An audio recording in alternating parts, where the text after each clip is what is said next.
दो फैसले, एक 13 जनवरी का था जिसके ऊपर यहाँ बात होती रही, एक 2 फरवरी का इलेक्शन कमीशन का था, वो भी सवालिया निशान बना रहा। अब सबकी नजरें सुप्रीम कोर्ट पर हैं। सुन्नी इत्तेहाद काउंसिल ये मखसूस नशिस्तें मांगने वहां पहुंची है। कितना अहम फैसला रहेगा पाकिस्तान की सियासत के लिए? बहुत सी अहम तरामीम मुतवक्के हैं, रिमार्क्स बहुत ही मुख्तलिफ किस्म के सामने आ रहे हैं। देखिए, जहाँ तक तरामीम को हम ज़ेर बहस लाना चाह रहे हैं, ये अजीब सी बात लगती है। नहीं, तरामीम को बहस में नहीं लाना चाह रहे, मतलब यहाँ जो भी फैसला आएगा वो आपकी पार्लियामान के अंदर नंबर गेम क्लियर करेगा। कल को कोई भी फर्ज करें ऐसा नहीं होता जो आपकी ख्वाहिश है। हाँ जी। और फैसला दूसरी जानब चला जाता है और फैसला सुन्नी कौंसिल के इत्तेहाद की तरफ चला जाता है, तो उनके पास भी तो कोई ऐसी तब्दीली नहीं आ जाएगी, कोई हुकूमत टॉपल हो जाए, सेनेट में कोई तब्दीली आ जाए, पंजाब की हुकूमत ही ख़त्म हो जाए, मरकज़ में हुकूमत टूट जाए, ऐसा कुछ भी नहीं होने जा रहा।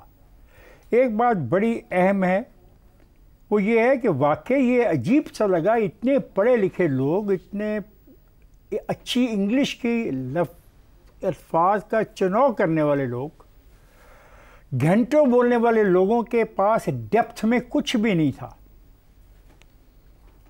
मतलब ये सवाल बड़ा बुनियादी है। जब पीटीआई पार्टी थी लिस्ट में, पार्टी तो बैन नहीं हुई थी नहीं, तो फिर उसकी मौजूदगी में ये फैसला क्यों कर किया गया? और उस जमात के बारे में फैसला किया गया जिसका सदर पहले इलेक्शन लड़ा पिछला, वो कैसे उसके नतीजे निकले, हार गया, फिर दोबारा लड़ा, इंडिपेंडेंट लड़ा, वो खुद ही कंफ्यूज है। और आप उस पार्टी में चाहते हैं, मुझे नहीं पता इस मुल्क में क्या बहस हो रही है और इस बहस से हम क्या हासिल करना चाह रहे हैं।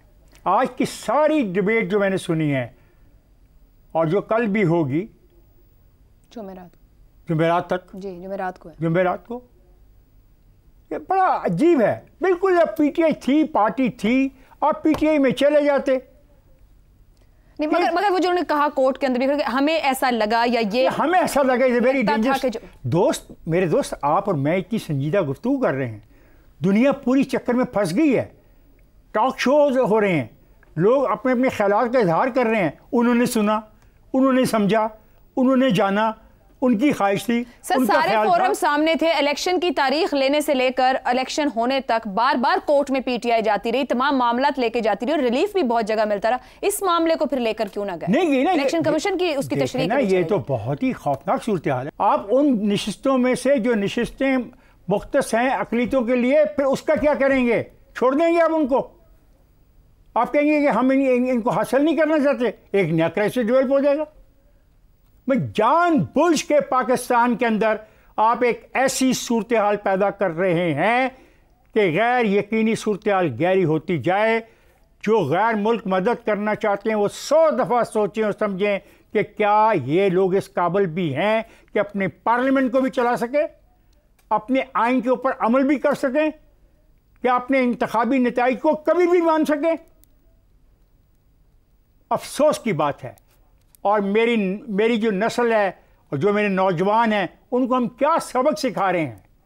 क्या उनके पास चॉइस है मां सवाए एक दूसरे की भद उड़ाने के? मैं सियासी सवालात की बात कर रहा हूं, ठीक, मैं कानूनी या आईनी सवालात की बात नहीं कर रहा। वो सियासी सवालात लेके आ रहे हैं तो उलझाव को बढ़ा रहे हैं। प्लीज उलझाव मत बढ़ाएं, मामलात को आगे जाने दें और ये जो सूरत हाल है इसे निकले। दुरुस्त हो गया। तो बड़ा अहम सवाल बनता है कि मामला सुलझने की तरफ बढ़ेगा, उलझाव कम होगा। शहजाद साहब, दरखास्त गुजार इस वक्त सुन्नी इत्तेहाद काउंसिल है सुप्रीम कोर्ट में, मगर पाकिस्तान तहरीक इंसाफ अपने मुतालिबात और तहफ्फुजात के साथ डिबेट वहां पर ये हो रही है, एड्रेस वहां पर ये सब कुछ हो रहा है। आपको लग रहा है कि मामलात स्मूथ कंक्लूजन की तरफ जाएंगे? ये तो बहुत मुश्किल सवाल आपने पूछ लिया कि उस तरफ जाएंगे जिसको आप स्मूथ कहेंगी। मुझे नहीं पता आप किसको स्मूथ कहेंगी, लेकिन सवाल आपका इंटरेस्टिंग है और मैं इसको एकेडमिकली हैंडल करना चाहता हूँ, नज़रियाती तौर पर हरगिज़ नहीं, क्योंकि इस वक्त बहस जारी है सुप्रीम कोर्ट में और हमें बहुत एहतियात से बात करनी चाहिए। आपने पूछा कि सियासी खुदकुशी की है या नहीं। मुझे नहीं पता सियासी खुदकुशी कहेंगे या सियासी फांसी कहेंगे।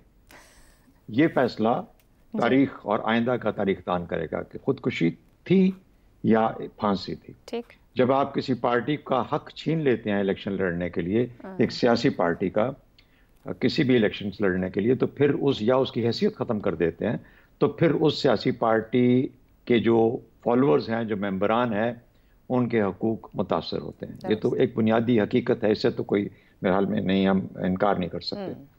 सवाल ये पैदा होता है कि 1971 में या 1970 में शेख मुजीबुर रहमान मशरक़ी पाकिस्तान के अवामी लीग के लीडर थे, और ये वाज़ेह था कि 6 नुकाती प्रोग्राम के तहत न सिर्फ ऑटोनॉमी चाह रहे थे, बल्कि उसके पीछे एक उनकी ख्वाहिश थी कि मशरक़ी पाकिस्तान को अलहदा कर दिया जाए और एक अलहदा मुल्क बना दिया जाए।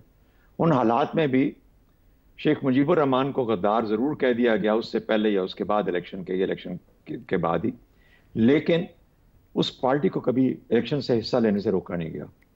ये मालूम होते हुए कि पाकिस्तान शायद टूट जाएगा, शायद 6 नुकात गालिब आ जाएंगे, उनकी आबादी हमसे ज़्यादा थी, उनके लोग हमसे ज़्यादा थे, लेकिन उस वक्त भी मुल्क टूटने के बावजूद, उस खतरे के बावजूद इलेक्शन से उनको आउट नहीं किया गया, जो कि इस केस में हुआ। अब जिस सिचुएशन के अंदर आगे खाई और पीछे कुआं हो, तो वो क्या करें, वो लोग, उनके पास क्या चॉइसेस क्या है।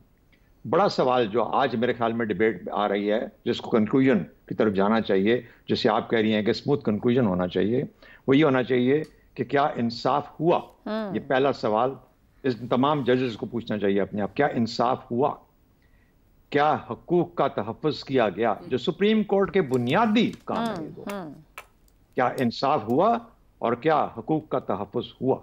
अब हकूक के तहफ़्फ़ुज़ के अंदर पार्टी के हकूक भी हैं, अवाम के हकूक भी हैं, रियासत और मुल्क और कौम के जो कवानीन है उनका भी है, हकूक है, और उनका भी इतलाक है। इन तमाम चीज़ों का ख्याल करना सुप्रीम कोर्ट का काम है। तीसरी बात की जाती है, बारहा इसका जिक्र हो रहा है हमारी बहस में सुप्रीम कोर्ट के अंदर, वो ये है कि आइन क्या कहता है। आइन के बारे में भी बड़ी गालिब तशरीह है और बड़ी वाज़ेह तशरीह है। ये सिर्फ कि सुप्रीम कोर्ट जब आइन को देखता है तो वो लेटर को सिर्फ नहीं देखता, हालांकि कहा गया मुख्तलिफ मौकों पर कि लेटर को देखा जाएगा, लेटर एंड स्पिरिट। जब आइन को देखा जाता है, परखा जाता है इन जगहों पे, तो कहा जाता है कि फ्रेमर्स की इंटेंट क्या थी, नीयत क्या थी। जब फ्रेमर्स ने आइन बनाया तो उनकी नीयत क्या थी। तो आप सिर्फ उस माहौल के अंदर, फिर फाइनल एक बात कि दीन के अंदर भी इज्तिहाद की रखी गई एक सहूलत, दीन के अंदर इज्तिहाद की। हालात बदलते हैं, मामलात बदलते हैं, तरीके बदलते हैं, इज्तिहाद के साथ एक अमूमी इत्तेफाक राय पैदा किया जाता है उन हालात के तनाजुर के अंदर।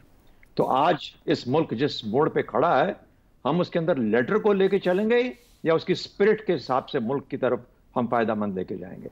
तो इसलिए जब बल्ले का निशान छीना जाता है बदकिस्मती से, तो आप एक ऐसा, ये वो एलिफेंट है इन द रूम जो कि इस वक्त सामने हर जज की जुबान पे है, लेकिन मुंह से निकल नहीं रहा इस वक्त। लेकिन कभी ना कभी ये सब लोग उस तरफ जा रहे हैं, निकाल लेंगे इस बात को। गलत हुआ, क्या इंसाफ हुआ? मुझे नहीं लगता। उस वक्त सबका ख्याल ये था कि यार ये ज्यादती हुई, ये नहीं होना चाहिए था। मेरा ख्याल है कि वो ज्यादती हुई और शायद वही बुनियाद बनी इस सारे झमेलों की और इन तमाम उलझाओं की जिसके अंदर हमारे फंसे। सर, क्या हम इलेक्शन के बाद की, जब आप लेटर एंड स्पिरिट की बात करते हैं, क्या इंसाफ हुआ, हुकूक का तहफ़्फ़ुज़ हुआ, जो डिबेट हो रही है वो ये एंगल भी दे रही कि इलेक्शन के बाद क्या वोटर के हक का तहफ़्फ़ुज़ हुआ, क्या वोटर को इंसाफ मिला। हम इलेक्शन से पहले उस जमात ने जो इंट्रा पार्टी इलेक्शन करवाना था उसको मुकम्मल माइनस कर सकते हैं, जो बतौर जमात उस सियासी जमात की जिम्मेदारी थी इलेक्शन अपने अंदर करवाना, दुरुस्त चॉइसेस लेना, इलेक्शन के बाद सही जमात में शामिल होना। क्या उनके फैसलों को पीछे रख के सारी जिम्मेदारी सुप्रीम कोर्ट पे रखेंगे तो नताइज काबिल कबूल रहेंगे? मेरा अपना ख्याल ये है कि ये प्रॉब्लम जो है क्रिएट किए जाते हैं ना, कोई बुनियाद बनती है ना, ये कहाँ पे फैसला, किसने फैसला करना था कि ये जो मेंबरान है ये सुन्नी इत्तेहाद में जाने चाहिए, पीटीआई में। पीटीआई में क्यों नहीं रहते? पीटीआई अगर पार्टी के तौर पे इलेक्शन लड़ती तो ये सब पीटीआई के मेंबरान होते हैं ना। मगर सर, पीटीआई एक रजिस्टर्ड जमात के तौर पे तो मौजूद थी ना शहजाद साहब। वो किसी भी जमात में जाए, इलेक्शन इंडिपेंडेंट लड़े, सुन्नी इत्तेहाद में जाए, ए बी सी में जाए, बट पीटीआई भी एक रजिस्टर्ड पॉलिटिकल पार्टी थी। जब आपने एक बीच बाजार के बीच चौक के एक फोड़ दिया कुछ गंद वहां पे, तो उसके बाद तो फिर उसकी छींटे पड़ेगी हर तरफ ना, लोग भागेंगे। उनको नहीं पता ये हंडिया फूटी है या बम फूटा है। दुरुस्त। फिलहाल तो लोग अपना, तो इसलिए मेरा ख्याल है कि बुनियाद पे दे जाना चाहिए। बुनियाद जब आपने मामलात को किसी खास नजरिए के साथ एक तरफ ले जाने की कोशिश की तो मसाइल पैदा हुए और उन मसाइल का आज पाकिस्तान शिकार है। तो मेरा ख्याल है कि ये तो वाज़ेह चीज़ है। और बाकी जहां तक हाँ गलतियां उनसे भी हुई, और किसके इलेक्शंस मुझे बताइए, जब ये बात की जाती है कि अच्छा सब इलेक्शन ऐसे ही होते हैं जिस तरीके से किसी एक पार्टी के हुए तो कहा जाता है, मगर उनका केस हमारे सामने तो नहीं है।